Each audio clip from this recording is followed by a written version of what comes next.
So today we'll discuss types of relation. Relation याद है किसको? क्या होता था that हमारे पास अगर दो सेट्स हैं तो उनका आपस में हमने क्रॉस प्रोडक्ट किया और उसके सभी एलिमेंट्स आपस में हम पेयर बनाते होते थे, राइट? और या तो जो हमने क्रॉस प्रोडक्ट किया वो या उसको जो उसके जितने भी सबसेट होंगे वो उन सबको हम रिलेशन बोलते हैं दो सेट्स के बीच में, राइट? उसको हमने इस तरह से एरो डायग्राम के साथ रिप्रेजेंट किया था, इसको एरो डायग्राम बोलते हैं। मैम एंड आपकी आवाज नहीं आ रही।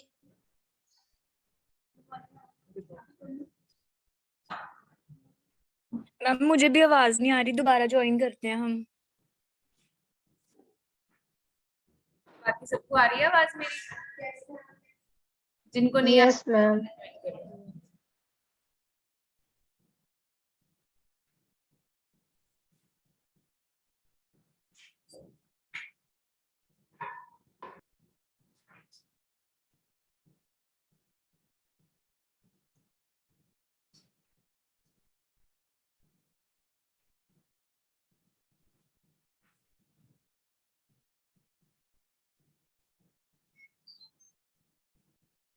ओके, सो हमने क्या किया था?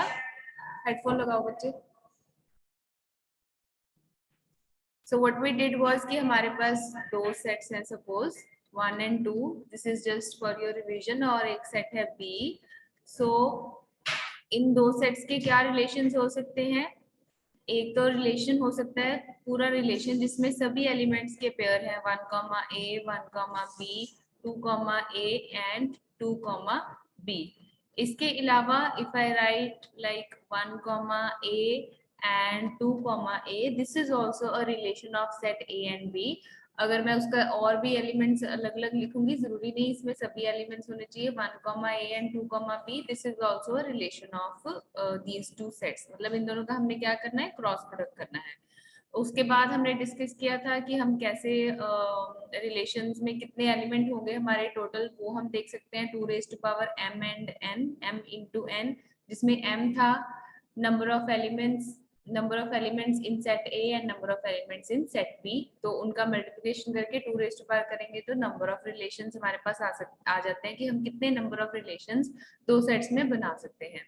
फिर हमने किया था कि हम किस तरह से रिप्रेजेंट कर सकते हैं। रिप्रेजेंट जिस तरह से हम सेट्स को रिप्रेजेंट करते हैं उसी तरह से हम रिलेशंस को भी रिप्रेजेंट करते हैं। तो सेट बिल्डर फॉर्म तो आपको याद ही होगा कि अगर दो सेट्स हैं हमारे पास और उनका हमने रिलेशन डिफाइन करना है तो एक्चुअल में क्या होता है, यहाँ पे लिखा हुआ है the relation of two sets A is equal to 2 3 4 and B is equal to 4 9 16 in which elements of set A are the positive square root of the elements of set B. The relation can be defined as the set builder form. Set builder form आपको पता ही है, x और y कुछ दो elements ऐसे होंगे जिसमें x positive square होगा y का, उन्होंने मतलब कोई रिलेशन बना दिया उसका, ठीक है ना। रोस्टर फॉर्म भी आपको पता है कि अगर इसको क्रॉस प्रोडक्ट में लिखना है तो हम किस तरह से लिखते हैं, 2,4 3,9 4,16। यही हो रहा है ना, जो पेयर बन रहे हैं, जो A का एलिमेंट है और जो B का एलिमेंट है वो क्या है? A के एलिमेंट का स्क्वायर रूट है, राइट? A के एलिमेंट का स्क्वायर है, ये स्क्वायर रूट है, 4 का स्क्वायर रूट करेंगे जिसको हम अंडर रूट भी बोलते हैं तो वो क्या हो जाएगा? 2 हो जाएगा। 9 का अंडर रूट करेंगे तो 3 हो जाएगा। 16 का स्क्वायर रूट करेंगे तो 4 आ जाएगा, ठीक है। तो जो A के एलिमेंट्स हैं वो B के एलिमेंट्स का स्क्वायर रूट है, ठीक है। ये रिलेशन है इन दो सेट्स के बीच में। तो उसको हम सेट बिल्डर फॉर्म में भी लिख सकते हैं, जैसे हमने सेट्स को लिखा था ऐसे ही रिलेशंस को भी लिख सकते हैं और रोस्टर फॉर्म में भी लिख सकते हैं। इसके अलावा हमारे पास क्या है? एरो डायग्राम जो मैंने आपको करवाया था, आपने दो सर्कल्स बनाने हैं या ओवल शेप बनानी है। ए में आपने ए के एलिमेंट्स लिखने हैं, बी में बी के एलिमेंट्स लिखने हैं, और जो आपस में ज्वाइन होते हैं, जो आपस में रिलेट करते हैं, उनको हमने एरो के साथ डिफाइन कर देना है, ठीक है। अब उसके बाद हमारा जो नेक्स्ट टॉपिक आता है that is types of relation. जब हम दो सेट्स के बीच में कोई रिलेशन डिफाइन करते हैं या एक आपस में भी हम एक सेट का आपस में भी उसके साथ रिलेशन डिफाइन कर सकते हैं, तो उसमें हमारे पास अलग अलग टाइप ऑफ रिलेशंस आते हैं। जैसे टाइप्स ऑफ सेट था, we have different types of relations also. So first of all we have empty relation, or we can also call it null relation ये तब होता है जब सपोज हमारे पास दो सेट्स हैं, उनका आपस में कोई भी रिलेशन नहीं है, ठीक है, उनका आपस में कोई भी रिलेशन नहीं है, उसका आर बन ही नहीं सकता, रिलेशन बन ही नहीं सकता, तो उसको हम एम्प्टी रिलेशन बोलते हैं। A relation is said to be an empty relation if the element of any set is not mapped with another set or itself. या तो अपने साथ या किसी और सेट के साथ हमने उसकी मैपिंग नहीं किया है, हमने उसका क्रॉस प्रोडक्ट नहीं किया है, आपस में ज्वाइन नहीं किया उनको, तो उसको हम एम्प्टी सेट एम्प्टी रिलेशन बोलते हैं, या वॉइड का मतलब भी एम्प्टी होता है, वॉइड का मीन्स खाली, और नल का मतलब भी एम्प्टी होता है, सो उसको हम नल रिलेशन, वॉइड रिलेशन या एम्प्टी रिलेशन बोलेंगे। No element of set P is mapped to another set Q और सेट P इटसेल्फ, तो हम उसको किस तरह से डिनोट करेंगे, R is equal to null का साइन, ये मैंने सेट में भी करवाया था, जिसको हम नल का साइन बोलते हैं, ठीक है, बड़ी ऑब्वियस सी चीज है। तो इन्होंने यहाँ पर एक एग्जाम्पल दिया है, consider a set A consisting of 10 apples in a basket. Suppose set A में 10 एप्पल्स हैं, then finding the relation of getting mangoes from the basket is not possible. ठीक है, उस बास्केट में से हम आम निकाल सकते हैं जिसमें 10 एप्पल पड़े हैं, क्योंकि उसमें आम है ही नहीं, तो उन दो चीजों में कोई क्या है, कॉम्बिनेशन नहीं है, कोई रिलेशन नहीं है, जस्ट एक रियल लाइफ एग्जाम्पल बताई हुई है, तो इस रिलेशन को हम क्या बोलेंगे, एम्प्टी रिलेशन बोलेंगे, ठीक है, जो चीज पॉसिबल ही नहीं हो सकती। नेक्स्ट हमारे पास आता है यूनिवर्सल रिलेशन।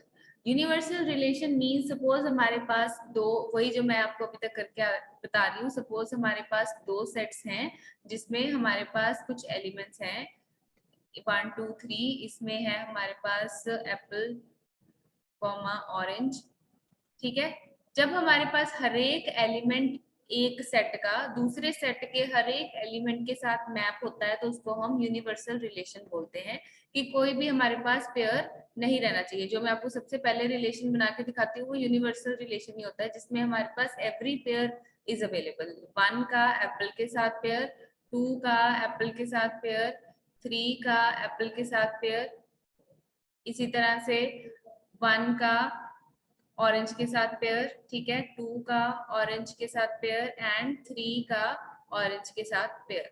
दैट मीन्स कि हर एक एलिमेंट दूसरे एलिमेंट के साथ मैप होना चाहिए, तो इसको हम यूनिवर्सल रिलेशन बोलते हैं, जिसमें all the elements are available, ठीक है। A relation is universal if all the elements of any set are mapped to all the elements of another set or set itself. या तो सेट के अपने खुद के साथ भी रिलेशन, या दूसरे सेट के साथ सभी एलिमेंट्स के साथ मैपिंग हो, उस रिलेशन को हम यूनिवर्सल रिलेशन या फुल रिलेशन भी बोलते हैं। प्लीज नोट डाउन कि ये डेफिनेशंस आपने ऐसे ही लिखनी है, यू कांट लाइक इसमें इंग्लिश में आप कहानियां नहीं मार सकते, बिकॉज ये एक मैथमेटिकल चीज है, तो उसको हमने उतने तोलमाल मतलब उतनी डेफिनेशन में ही लिखना है, क्योंकि इसकी एक प्रोफेशनल डेफिनेशन होती है ना, कि एक सेट के एलिमेंट दूसरे सेट के एलिमेंट के साथ मैप, अपनी मत लिख देना कि पेयर बन जाते हैं, सभी पेयर होने चाहिए, ऐसे कहानियां मत लिख के आना। राइट अ फॉर्मल डेफिनेशन, अगर आपको नहीं ये समझ मतलब इसको याद कर लेना, इसी तरह से इनकी डेफिनेशंस हम लिखते होते हैं। ऑफ कोर्स आपको समझ में आनी चाहिए कि आपने लिखा क्या है, but don't write it in a very casual language, ठीक है।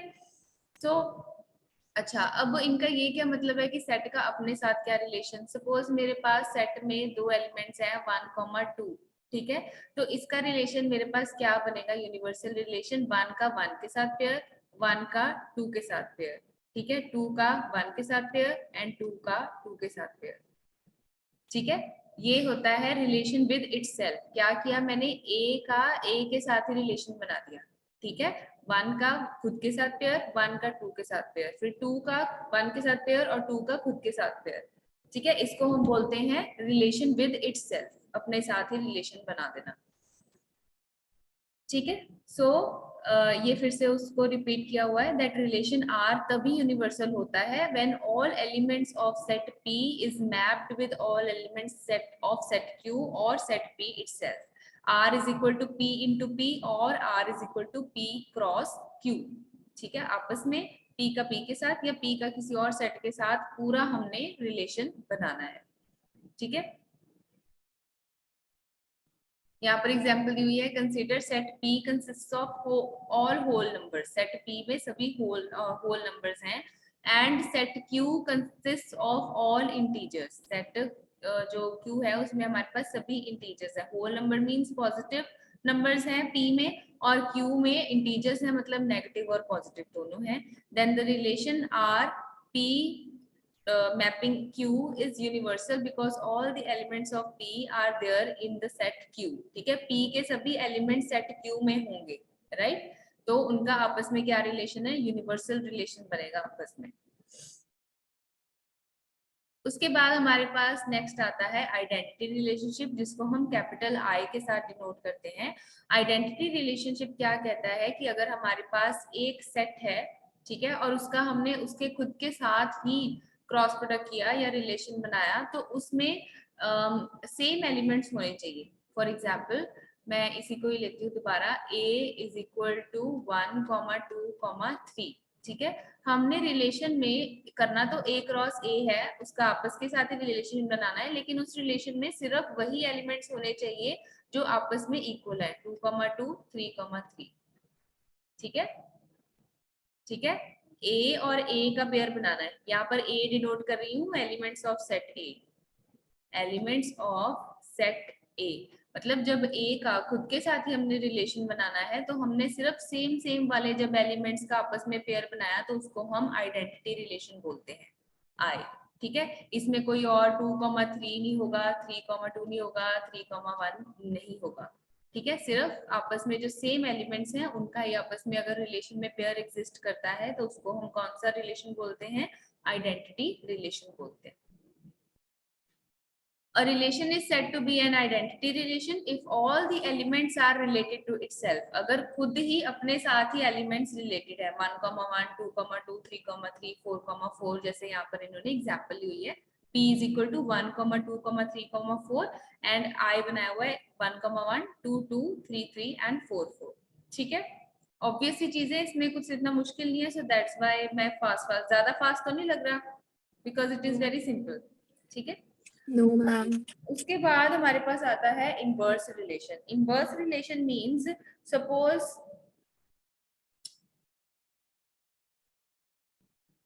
सपोज मेरे पास दो सेट्स हैं 1, 2, 3 and B is equal to A,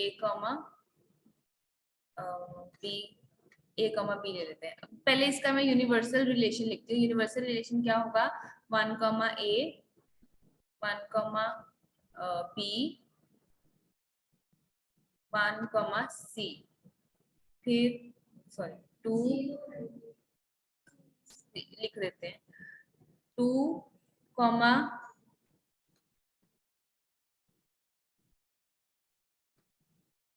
2, A, 2, B, 2, C, 3, A, 3, B, 3, C, ठीक है। ये मैंने कर दिया A का B के साथ रिलेशन, ठीक है। अब जो हमारे पास कौन सा बोल रही थी मैं, हाँ, इनवर्स रिलेशन है, वो क्या कहता है कि अगर आपके पास एक रिलेशन में A, 1 एग्जिस्ट करता है, तो उसमें 1, A एग्जिस्ट करता है, तो उसमें A, 1 भी एग्जिस्ट करना चाहिए, ठीक है। अगर 1, B एग्जिस्ट करता है, तो उसमें B, 1 भी एग्जिस्ट करना चाहिए। अगर 1, C करता है, तो C, 1 भी एग्जिस्ट करना चाहिए, ठीक है।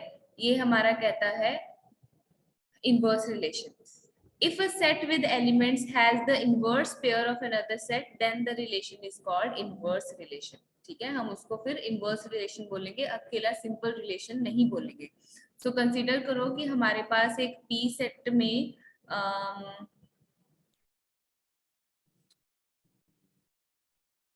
इसको पढ़ो, चलो इन्होंने मैथमेटिकल जो रोस्टर फॉर्म लिखी हुई है, रोस्टर नहीं, सेट बिल्डर नोटेशन।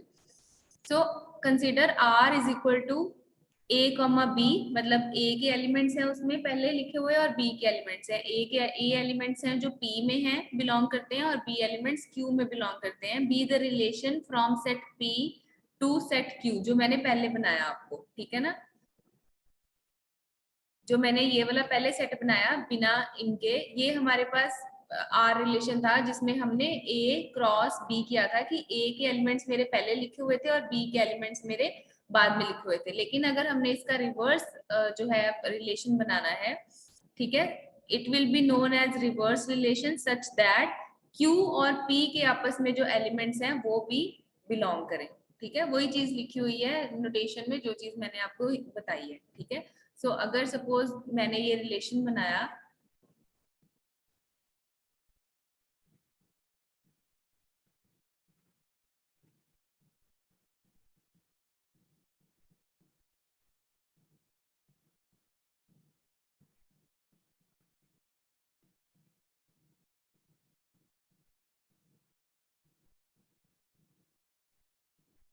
मतलब कहने का मतलब ये है कि डोमेन और रेंज जो है ना आपस में रिवर्स हो जाती है। अगर मैंने रिलेशन बनाया 1 comma A and 2 comma B and 3 comma C, ठीक है, तो इसका इनवर्स क्या होगा मेरे पास?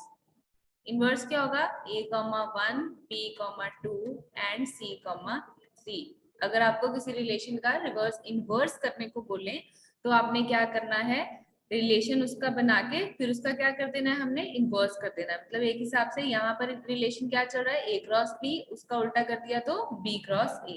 So this will be the inverse relation of relation r। ठीक है, सिंपल। अब उसके बाद आता है हमारे पास reflexive relation. Reflexive relation identity relation जैसा ही है।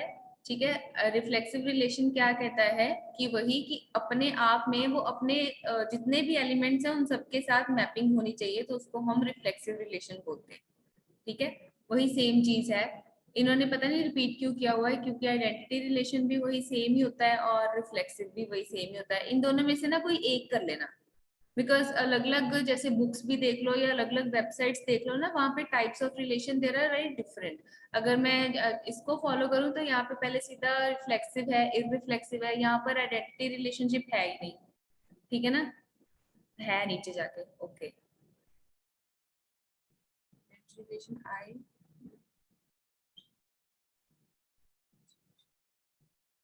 चलो इसके हिसाब से भी देख लेंगे, बट दोनों ऑलमोस्ट सिमिलर से हैं, रिफ्लेक्सिव और आइडेंटिटी रिलेशन, दोनों की सेम डेफिनेशन है। A relation is said to be reflexive if all elements of any set are mapped to itself। हर एक सेट के सभी एलिमेंट्स, मतलब एक सेट के आपस में अगर हमने मैपिंग करनी है तो उसके सभी एलिमेंट्स आपस में मैप्ड होंगे। आई थिंक इसमें ये होगा कि जो आइडेंटिटी है उसमें सभी एलिमेंट्स मैप होने जरूरी नहीं है। लेट मी चेक, इसमें भी वही लिखा हुआ है, मैं देख लूंगी अगर इसमें कोई डिफरेंस, क्योंकि मुझे अभी तक इसमें कोई डिफरेंस नजर नहीं आया। मैम एक में ना, हाँ जी, मैम एक में बाकी सभी एलिमेंट्स भी आते हैं और जो सेम सिमिलर एलिमेंट्स होते हैं वो भी आते हैं, और जो दूसरा वाला है रिफ्लेक्सिव उसमें सिर्फ सेम आइडेंटिटी वाले ही आते हैं, जैसे 1,1 2,2 नहीं 3,3। ऐसा, ऐसा तो कुछ यहाँ पे नहीं लिखा, देखो इसमें भी यही लिखा है। नहीं, इसमें पता क्या है,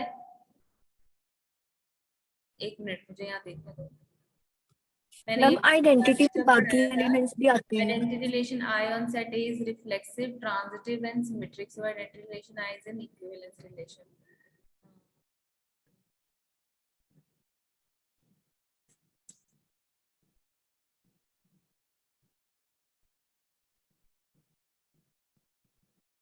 just give me a second, मैं देख लूँ पहले इसको।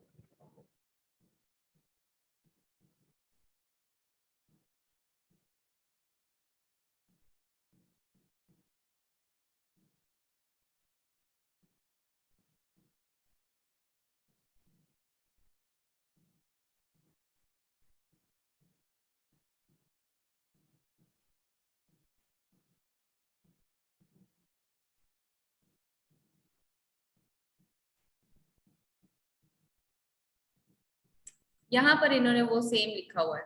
ठीक है, यहाँ पर जावा टी पॉइंट पे ये बेटर दिया हुआ है रिफ्लेक्सिव रिलेशन। यहाँ पे देखो, a relation R on set A is set to be reflexive अगर ए के सभी एलिमेंट्स आपस में मैप हो रहे हो।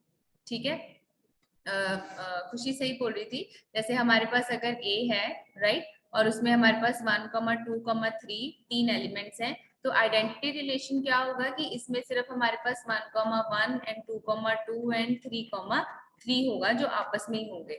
Reflexive relation means, reflexive relation वो होगा जिसमें हमारे पास ए की ए के साथ मैपिंग हो रही है और उसमें 1, 1 भी है, 1,2 भी है और 1,3 भी है, 2,2 भी है, 2,1 भी है और 2,3 भी है, 3,3 भी है और 3,2 भी है और 3,1 भी है।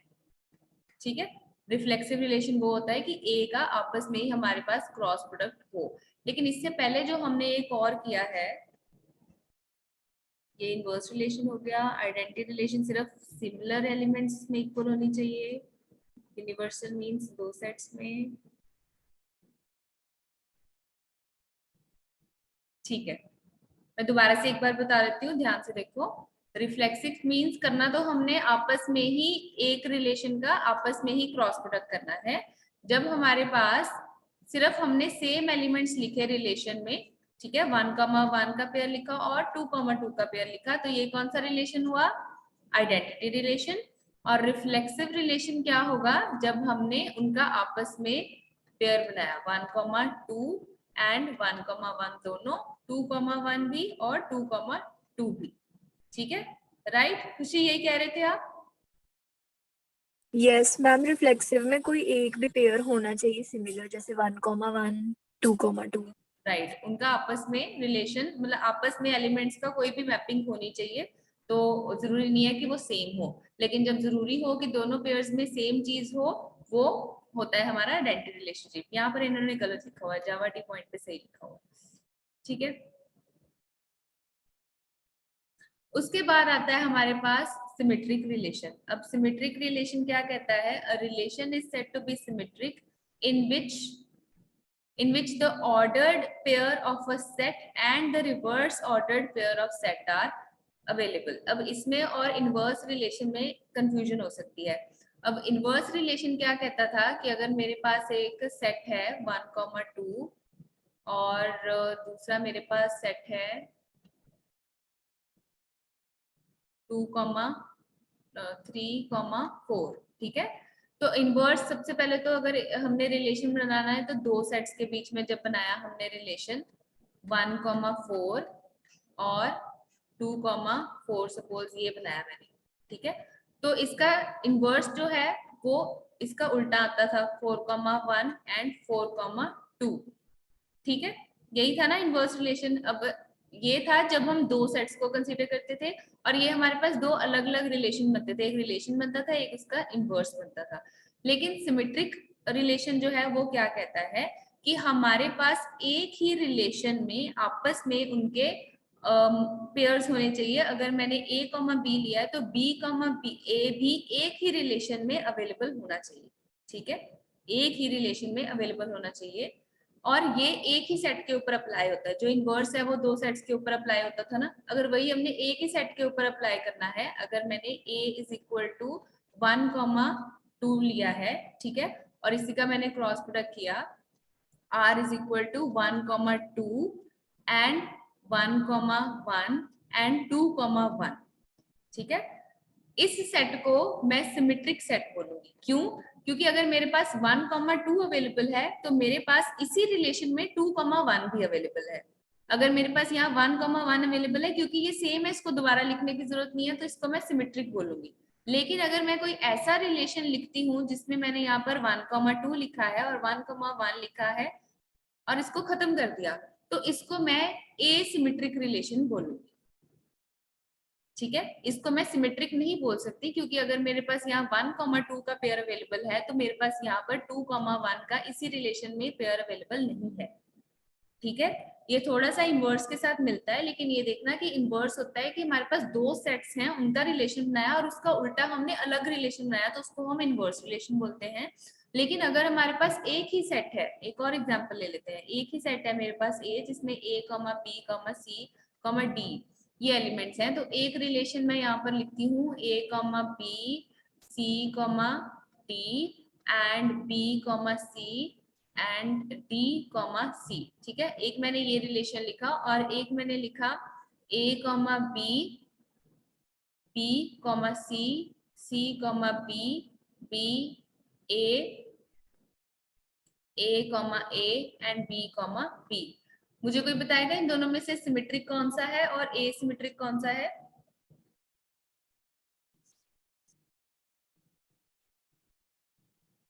R1 या R2? मैम आर सिमेट्रिक, तो सिमेट्रिक कौन सा है? मैम R2 सिमेट्रिक है R2 जो और है R1 हमारा सिमेट्रिक रिलेशन है। कैसे हम बोल सकते हैं इसको सिमेट्रिक है? कि अगर A भी अवेलेबल है इसी में, तो इसी रिलेशन में BA का पेयर भी अवेलेबल है। अगर BC का पेयर अवेलेबल है तो CB का भी है। अगर AA है, BB है, चलो ये तो सेम ही एलिमेंट्स है, ठीक है। लेकिन ये जो मेरा है वो एसिमेट्रिक है, क्योंकि इसमें अगर AB है तो BA का पेयर अवेलेबल नहीं है। अगर CD है, DC का है, दैट्स फाइन। लेकिन सभी अगर यहाँ पर BC है तो CB का पेयर नहीं है। तो सभी एलिमेंट्स के जो उल्टे पेयर हैं वो यहाँ पर अवेलेबल होने चाहिए, तभी हम उसको सिमेट्रिक रिलेशन बोलते हैं, ठीक है। क्लियर? Yes ma'am. उसके बाद आता है हमारे पास ट्रांजिटिव रिलेशन। अब ट्रांजिटिव रिलेशन क्या कहता है? The set R on set P, relation R on set P इस तरह से हमने बनाना है कि अगर हमारे पास x और y एलिमेंट अवेलेबल हैं R में, और y और z एलिमेंट अवेलेबल R में है, तो x और z भी अवेलेबल होना चाहिए। वो तीन चीजें आ गई इसमें हमारे पास। तो सपोज मैं एग्जांपल देती हूँ आपको। अगर मेरे पास एक सेट है A, B, C, तो ट्रांजिटिव रिलेशन कब बनेगा? अगर मेरे पास B, A, B का पेयर है इसमें, और अगर मेरे पास B, C का पेयर है इसमें, तो ट्रांजिटिव रिलेशन कहता है कि आपका इसमें A, C का पेयर भी होना चाहिए, ठीक है। ट्रांजिटिव रिलेशन क्या कहता है कि अगर आपके पास A और B का पेयर अवेलेबल है और B और C का पेयर अवेलेबल है, तो ये B मतलब कॉमन वाला निकाल के बाकी जो दो एलिमेंट्स बचते हैं उनका भी एक पेयर अवेलेबल होना चाहिए, तभी हम इस रिलेशन को ट्रांजिटिव रिलेशन बोलेंगे, ठीक है। क्लियर? तो मैं आपको एक एग्जांपल देती हूँ यहाँ पे। A इज इक्वल टू 1, 2, 3, 4, और मैंने एक रिलेशन लिखा 1, 2, 2, 3, 1, 3, 1, 4। बताओ ये ट्रांजिटिव है या नहीं है? नो मैम नहीं है। कैसे नहीं है? इसमें कौन कौन से एलिमेंट्स अगर अवेलेबल होते तो ट्रांजिटिव होता? 1,4 नहीं है। यस, 1, 4 नहीं है। 3, नहीं नहीं, देखो 1, 2 है, 2, 3 है, 2, 2 निकल गया, 1, 3 इसमें अवेलेबल है, राइट। अगले दो पेयर चेक कर लो, 2, 3 है, 1, 3 है, इसका तो नहीं बन रहा, ठीक है। 1, 3 है एंड 2, 3 है। 1, 4, 1, 4 कैसे बोला आपने खुशी? सॉरी मैम, 2,4 और बताओ कुछ। और सॉरी नहीं मैम, 2,1 4, ठीक नहीं। है। यहाँ यस पर 1, 2 है और 4, 1 के साथ और कौन सा है?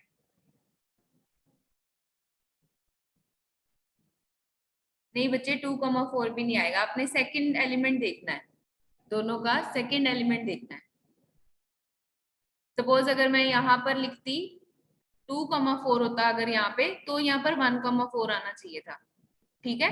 अगर यहाँ, क्योंकि हमने फिर देखना था 1, 2 और 2, 4, तो 2 और 2 कैंसिल हो जाता और 1, 4 यहाँ पे होता तो ट्रांजिटिव होता, ठीक है ना। ये मैंने अपनी तरफ से एग्जाम्पल ली थी। और देख लो कोई जो सेकंड एलिमेंट कॉमन हो रहा है, तो अगर ऐसा होता नहीं। तो वो हमारा ट्रांजिटिव होता। एक और एग्जांपल लेते हैं हम। A, B, C, D, E, एक रिलेशन मैंने लिखा A, C, A, B, C, E, D, E, E, B, D, B। अब मुझे बताओ ये ट्रांजिटिव है या नहीं है? मैम अभी नहीं है ये। हम्म। नहीं है मैम अभी। हाँ, तो ये ट्रांजिटिव नहीं है। इसमें कौन से एलिमेंट्स मिसिंग है तो वो ट्रांजिटिव होता? C, D, A, E, एक मिनट, मुझे पहले दो ई पेयर्स कॉमा डी। बताओ कि आप किसको देख के बता रहे हो। मैम सबसे पहले मैंने देखा ए कॉमा सी फर्स्ट को पेयर और और थर्ड पेयर। डी कॉमा ठीक है, सी। इसके इसमें मैम इसमें डी लास्ट कॉमा में सी C है और इसके लास्ट में। फर्स्ट में सी है, तो ये सी कट गया, दैट मीन्स यहाँ पर ए कॉमा ई होना चाहिए था, राइट। फिर हम दूसरा पेयर देखते हैं ए कॉमा बी। अब ऐसा देख लो कोई ऐसा पेयर तो नहीं है जो बी के साथ स्टार्ट हो रहा है, नहीं हो रहा। उसके बाद सी कॉमा ई, कोई ऐसा पेयर तो नहीं है जो ई के साथ स्टार्ट हो रहा है, ये दोनों है, ठीक है। तो सी कॉमा ई कॉमा बी, तो यहाँ पर सी कॉमा बी भी होने चाहिए थे, राइट, होने चाहिए थे, ठीक है। अब ये भी, इसको जो नए पेयर्स आ रहे हैं उसको भी हम दोबारा चेक कर सकते हैं, जैसे ए कॉमा सी है और सी कॉमा बी है, इसमें भी सी कॉमन है ना, तो ए कॉमा बी चेक कर लो, यहाँ पर है तो ये तो ठीक है, ठीक है। उसके बाद और कोई पेयर जो ई के साथ स्टार्ट हो रहा है, हाँ ये वाला इसके साथ भी मैम डी start कॉमा करना है, ई ये वाला और ई ई और कॉमा ये डी। वाला ई, राइट, तो यहाँ पर डी कॉमा बी भी होना चाहिए था, राइट, ठीक है। तो अगर ये तीनों एलिमेंट्स इसमें होते तो हम इसको ट्रांजिटिव बोलते। क्लियर हो गया पर्पस, तो इसको हम बोलते हैं ट्रांजिटिव रिलेशन। जब ए कॉमा बी, बी कॉमा सी है तो ए कॉमा सी भी होना चाहिए, ठीक है। क्लियर, आपकी मीटिंग ओवर होने वाली है, बाकी बाद में कल कंटिन्यू कर लेंगे इसको रिवाइज करके, देन विल कंटिन्यू अगेन, ठीक है। चलो अगले लेक्चर के लिए 5 मिनट में ज्वाइन कर लेना।